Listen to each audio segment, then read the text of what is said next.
The Positive Pause is a motivational-minded podcast covering topics women want to know about as they journey to and through menopause, focusing on subjects that impact women's health and healthy aging, including what it means to age healthfully.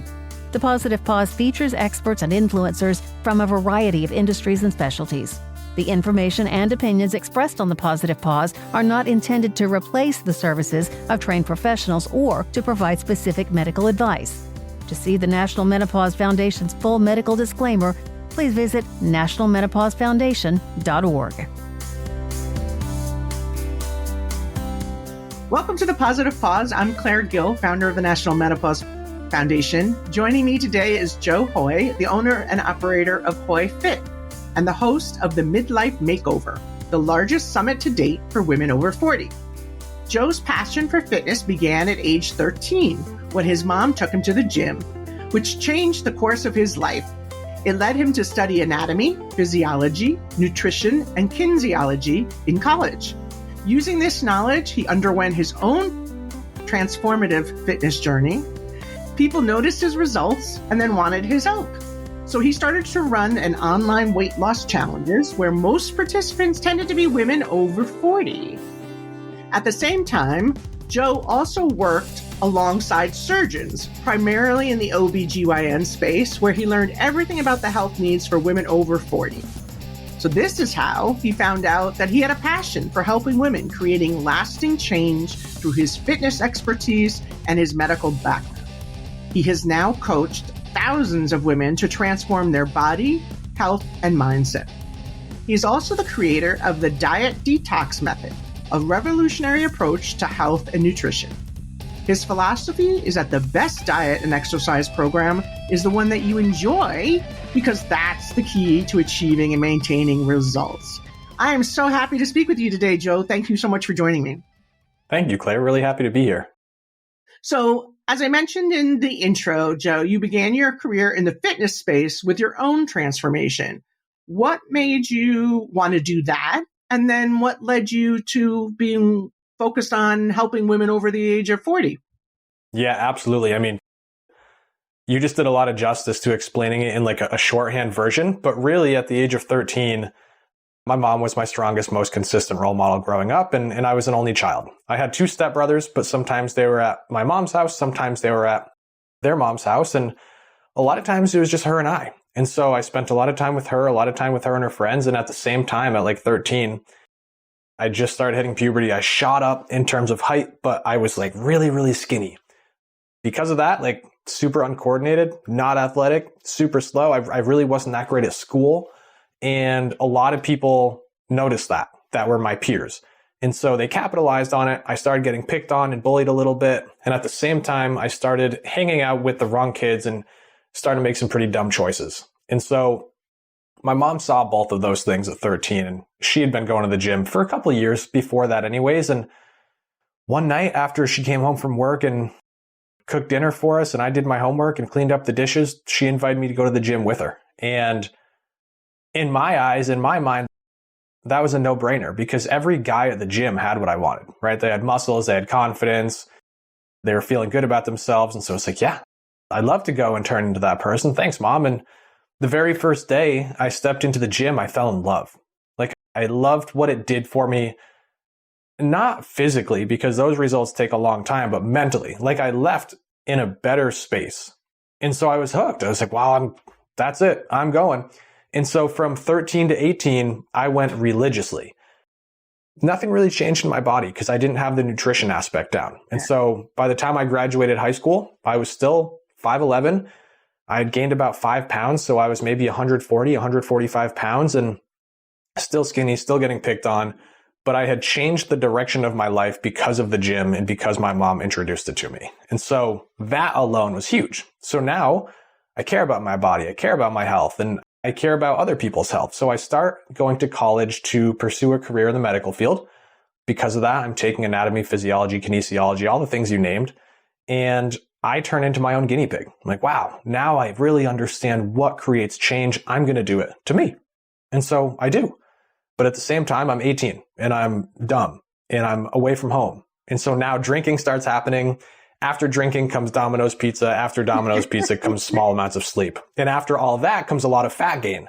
And so in the span of a year, I definitely gained some muscle, but I also gained 80 pounds in total. And so in a year, I went from 140 up to about 220 or 225. And if we look at BMI charts, that's technically underweight to obese for my height. And now I had a new problem. Still not confident, still not that great at things, but instead of being skinny, I was just fat. And so I quit the partying, I quit all that, and I dialed in everything I knew that worked and basically created the physical and mental shape that I live in now. And I came home from college that summer and everybody asked, like, oh my God, because I grew up in a small town. They're like, Joe, how did you do that? Because we knew you in these other two versions, and now we know you here. And yes, your body looks different. That's good. I'm really happy. But you're presenting as a different person too. And that's crazy to me. So can you teach me? And enough people asked where I was like, well, shoot, I really like doing it. It's made me feel good. And I would love to help other people feel good too. I'm going to start charging for this and create a little small business out of it. And so I start running these 8-week challenges. Transparently, I thought I wanted to help people like me, young men, just feel confident with their shirt off and feel good about themselves. So I start advertising to everyone on my Facebook friends list and on my Instagram friends list. And I get a ton of signups. I never look at the names because I figure I know them all. Yeah. And I open up my Zoom call on that first Sunday when I'm starting the challenge. And I turn on my camera. I look at everybody. There's about 40 faces looking back at me. And no one looks like me. Every single person looks more like you, Claire, or my mom and her friends.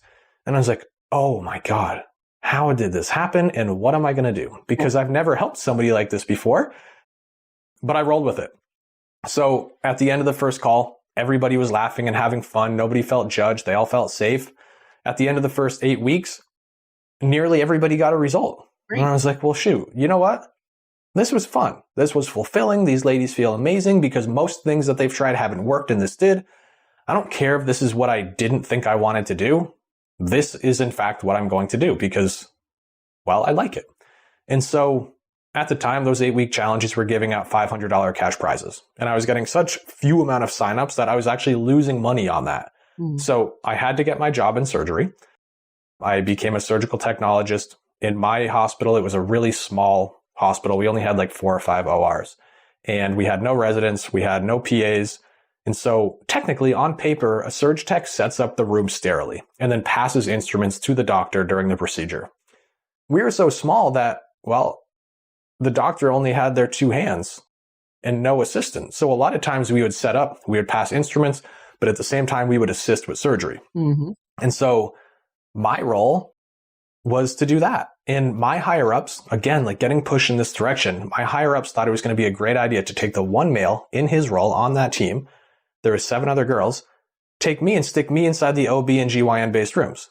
And so here I am again pushed in this direction. I'm like, well, shit, I guess this is what I'm doing. And so I made the best of what I had. And I was like, you know what? I'm helping these ladies outside of work. While I'm here in the OR, I'm going to ask these extremely educated doctors questions that will help me outside with my clients. And so I was like, hey, doc, what could this lady that we're operating on in front of us right now have done proactively to avoid being in the OR? And so I'm getting these answers and I'm taking it and I'm translating it to my clients outside. And so that's it. I mean, 7 years later, I haven't looked back. I love what I'm doing. And it's really that 3-part story of my mom changing the trajectory of my life. If I do want to change lives like mine, I should probably change a mom's because it's going to funnel down. Right. I really resonate and communicate well with these ladies just by growing up with my mom and her friends. And then I understand their body really well. And I think all that comes together to give me passion and give me the ability to change their life in a big way. I love that, Joe. And it's really, like you said, it's interesting how sometimes you're on a path that you didn't intend to be on, but it ends up being the right path for you, right? And the destiny. And I also really resonate where you're talking about the mental health benefits of the physical activity.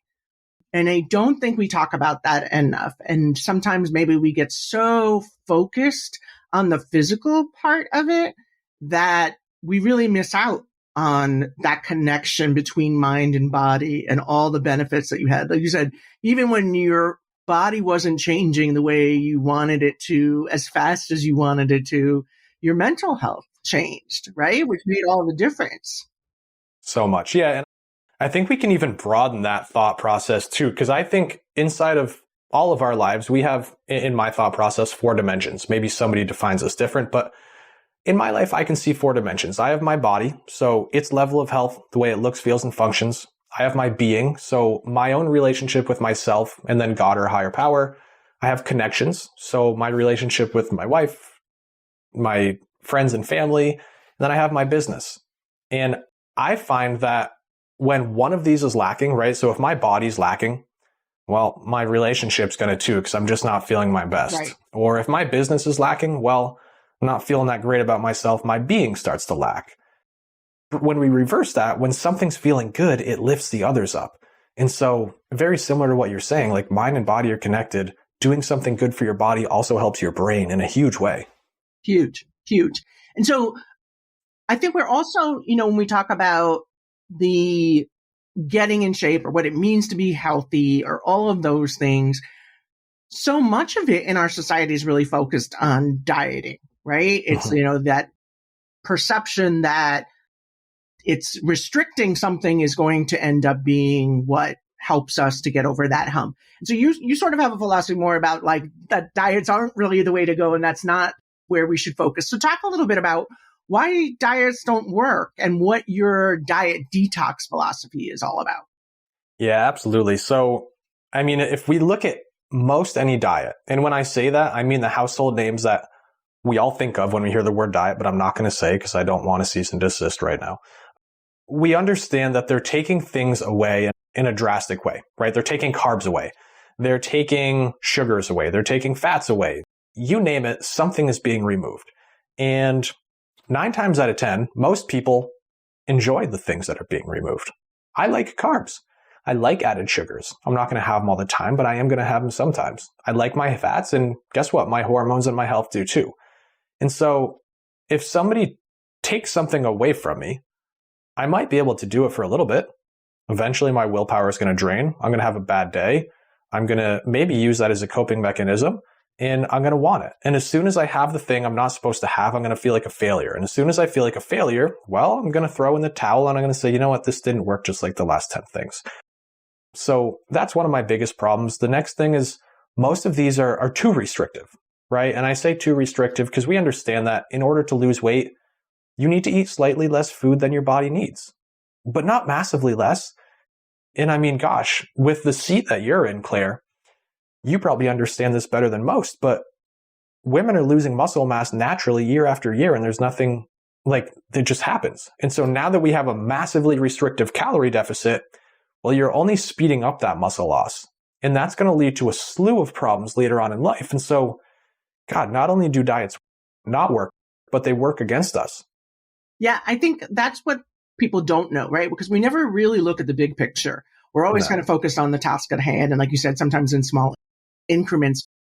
And you're right that no one tells us what's going to happen to us at midlife, as you said, naturally, just by the loss of hormones, the loss of estrogen is, like you said, going to impact our muscles, going to impact so much and cause all these kinds of symptoms. And then when you couple that with the one thing that women really focus on when it comes to menopause and menopause life changes, that fat distribution and the change in our body shape and stuff like that, that becomes really concerning to women. But if they're not doing it in an appropriate way, then it can do more harm than good, right? In so many of these things. And so when we talk about the changes that women go through at menopause, we've talked a little bit about in the past on this podcast about the fact that obviously some of the nutritional things change, right? We need more calcium and vitamin D to improve our bone health as we adjust all of these things. But what we need to do physically probably changes too. Am I right? Like there's a different type of exercise regimen that we should be thinking about as we move through midlife. If so, what is that? And how should women kind of think about changing up their routine as they approach and go through menopause? That's such a good question. And I used to think that was true. And after doing this for a while, I no longer think that's true. I think that women should simply have been doing the thing I'm about to say decades earlier. Okay. And I'll explain why in a second. But most of the time when we think of weight loss and exercise in conjunction with each other, we're thinking, well, I got to jump on the treadmill, the stair climber, go on walks, aka cardio in some form. Yeah. And cardio is great, don't get me wrong. But when we're talking about cardio and weight loss together, it's not great, because cardio is amazing for your cardiovascular health, your heart health. But when you are doing cardio to lose weight, you absolutely will. You will see the scale drop. But the scale is just a data point. It's not telling you the full picture. So you can lose weight in 3 ways. You can lose water weight. We don't really care about that. We can lose and gain it in a day very easily. You can lose fat. That's incredible. Because when we lose fat and we keep our muscle, we look good, we feel good, and we're functional later in life. Or we can lose our muscle and be left with our fat. And now, while we simply look like a smaller version of what we did before, and generally that's what we're trying to escape, we don't have the functionality to pick things up and put them over our head, aka groceries or laundry or whatever that may be. Our bones are going to become brittle, right? And so, yeah, you might get to your goal weight by doing cardio, but you're not going to reach your ideal body and ideal health. And those two things are massively different. And so what I recommend everyone does is strength train. And a lot of times this is where people shut off the podcast because it gets scary. They hear this 30-year-old guy, and if there was video, I know there's not, you'd see that at this point, like, I know you guys know I was skinny, I was overweight, now I have a good bit of muscle. And when this muscular guy is telling you, look, you got to go lift weights, a lot of times people will think, well, if I lift weights, aka do what he's doing, I'm going to get what he's getting. But it's simply not true. What you're going to get is signals to your brain to keep your muscle. And so as you lift weights, your body's telling your brain, hey, we got to hang on to this muscle. We need everything we can do to hang on to it. And so your brain responds back, well, we've got to lose weight somehow. What should we do? Well, we've got to lose fat. And that's how we start to nail what we're after. So strength training is the short answer of what women should be doing in their 40s, 50s, and 60s, but they should also be doing it in their 20s and 30s to build as much as possible and build that strong foundation so that once they get to their 40s, 50s, and 60s, they're not reacting to a problem. They proactively solved it, and now they don't have these worries.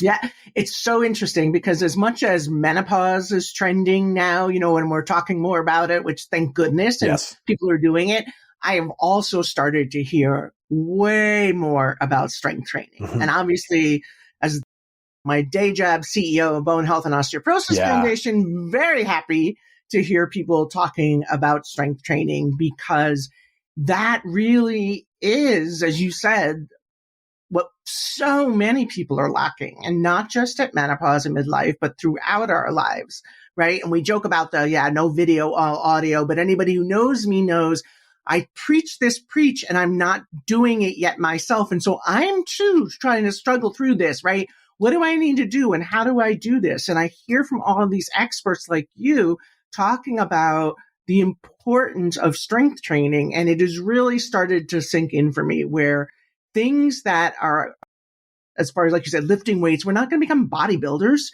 right? It's that, but we absolutely need the muscle. And then coupled with that are also things about like balance and strength, which becomes so much more important to us as we age, right? Like we were talking about the functionality thing. So can you talk a little bit more though about like how strength training does help with that functionality of our day-to-day lives? My gosh. What type of weight should we be lifting, and how often? Again, I know it's different for everybody, but what are some basics? We can make generalizations across the board. Absolutely. So, my God, there's so many things to kind of debunk here. And so the number one thing, after I get somebody in the gym, they're like, fine, Joe, I'll do strength training. Well, now they're probably thinking they need to strength train 5, 6, or 7 days a week. And it's just not true. And it's, for most people, just not realistic to do long term. And I'm all about doing something long term because it's how you keep a result. And so for our clients, they're in the gym 2, 3, or 4 days a week. And sometimes they're not even in the gym, because strength training doesn't mean you get in the gym and you're putting chalk on your hands and wearing a weightlifting belt and pulling up a deadlift and screaming. Right. Weightlifting just means you use your own damn body versus gravity, right? So you have this gym with you anywhere you go. Air squats, push-ups against the wall, rows instead of pull-ups, lunges, you name it. That's an amazing place to start. And so we can use our body weight. We can use weights. Somewhere in the middle, we can also use bands for resistance. And then what are the best types of exercises? They're going to be compound movements. And so what I mean by a compound movement is, let's think about a squat, right? So we're just squatting down to the floor, and let's think about a bicep curl. Our body has our ankles, our knees, our hips, our shoulders, our elbows, and our wrists for joints. The only joint that's moving with a bicep curl is one. It's our elbow. So we're only working one muscle. But if you do a squat, we are bending from our ankles, our knees, and our hips. So we're using many, many, many muscles. And say we do 3 sets of 8 reps for a bicep curl or 3 sets of 8 reps for a squat. The squat's far more effective and takes the same amount of time. And so for anyone that's averse to the gym, they don't really want to go to it. Well, let's just be as effective as possible. Let's do the multi-joint movements. So squats, presses, rows, deadlifts. If you do those 3 times a week, my goodness, you are going to see so much change. Number one, in mental health, like we talked about, but how you look, feel, and function as well. Yeah.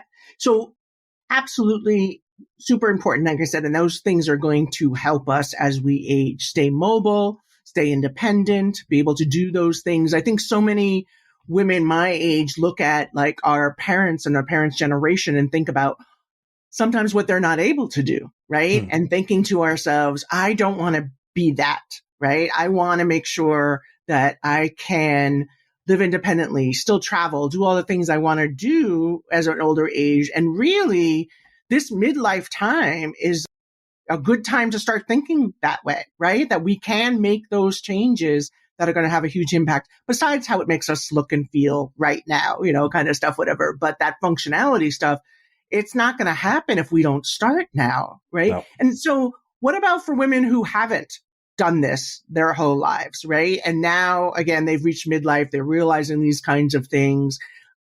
Is that prescription, as you say, sort of like for the 3 days a week kind of stuff, just do these few types of movements?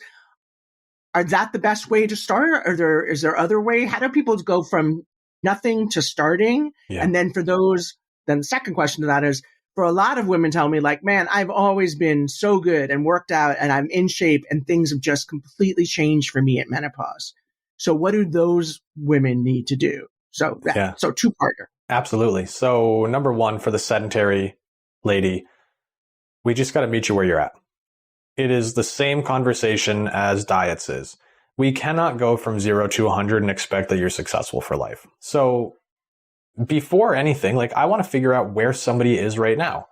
And when I say where they are, I mean, what are they doing? But also, what is their experience level in the gym or with exercise at all? And so if somebody's never exercised or worked out, well, guess what? We're not going to the gym 3 days a week and doing a complex back squat. We're going to go walk. And after we walk, maybe we're going to do a couple sets of air squats, a couple sets of push-ups inverted on your bed, so it's a little bit easier, and in some rows from a towel wrapped around your doorknob.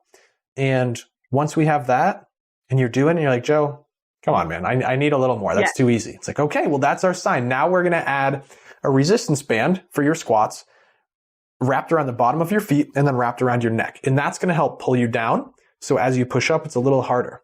And once you start laughing at that, who knows? We'll add a thicker resistance band. I'll have you go grab your laundry detergent bottle and hold that. Or maybe if you're ready, we'll go step into the gym. And so it's just these little baby steps, because we don't need perfection. Yeah. In fact, perfection doesn't exist. We just need action. And action can be as big or as small as we want, but as long as it happens every day, we're a little bit better. And that's just compound interest, like the stock market. Eventually, it gets so big that it's hard to ignore, and those results are impossible to not see.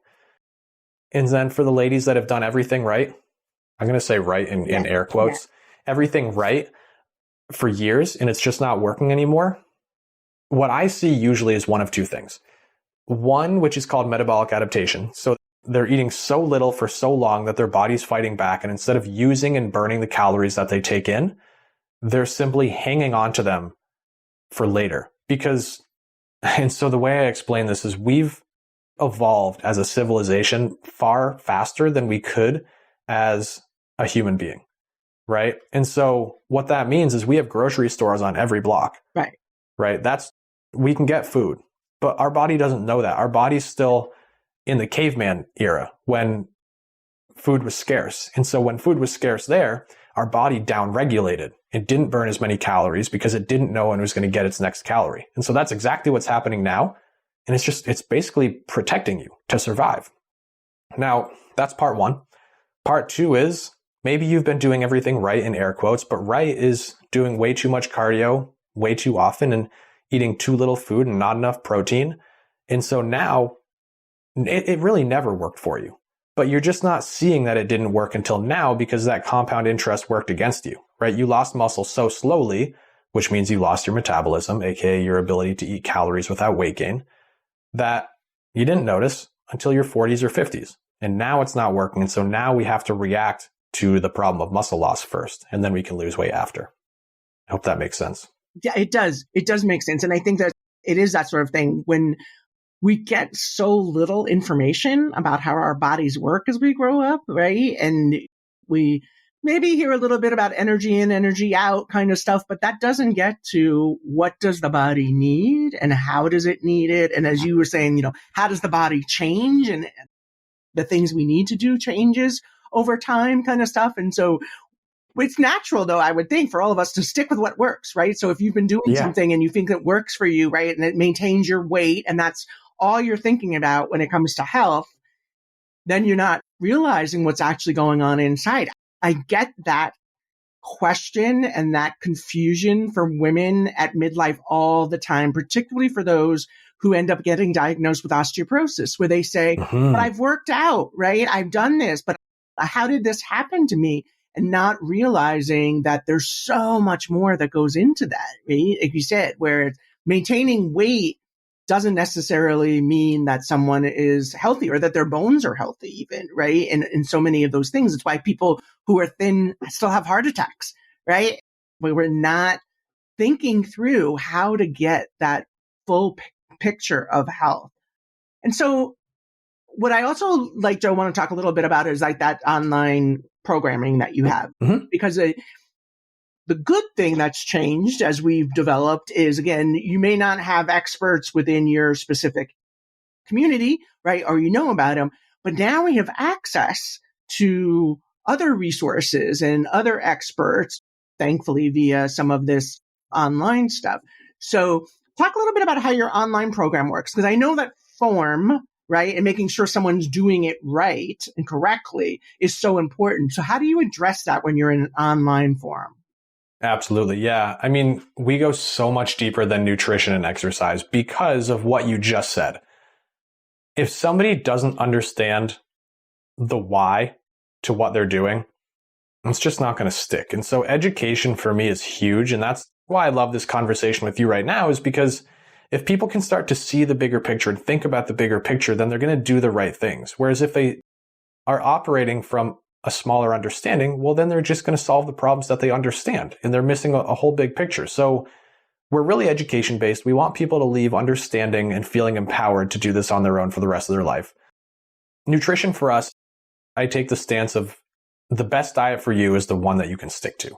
So if someone comes to us and they can do keto and they like it, look, I couldn't do keto, but if it works for you and you're healthy, we're going to figure out how to make it last long term, and that's okay. But ultimately, if somebody doesn't have a preference and they're just trying to figure out what to do, we're going to look at two things. We're going to look at calories, because that's what determines whether you're going to lose weight, gain weight, or maintain. And we're going to look at protein, because that's going to determine what kind of weight you're losing or gaining. It's also going to help you feel fuller for longer. And so as you're in a deficit, you're going to feel hungry. If we can get rid of that hunger, you're going to have less cravings. If you have less cravings, you're going to have better adherence. If you have better adherence, you're going to have better success. For exercise, I mean, we nailed that. 2, 3, 4 days of strength training a week. It doesn't need to be long. It can be under an hour every single day. Move your body. We're not supposed to be sedentary, so go out, get some walks with the dogs. If it's rainy, just dance around the kitchen sometimes. I know our clients will do that. Yep. And then I'm really big on mindset. And when I say mindset, I really mean behavior and identity change. Because one thing I failed to mention earlier with diets, the big problem I see is that diets work. We can't say that they don't cause weight loss. But as soon as the diet goes back, nobody's learned anything. They've simply been told what to do, right? They haven't been taught why it works. And so what happens is the diet goes away. The person that did the diet is left with who they were. Mm-hmm. Who they were got what they had.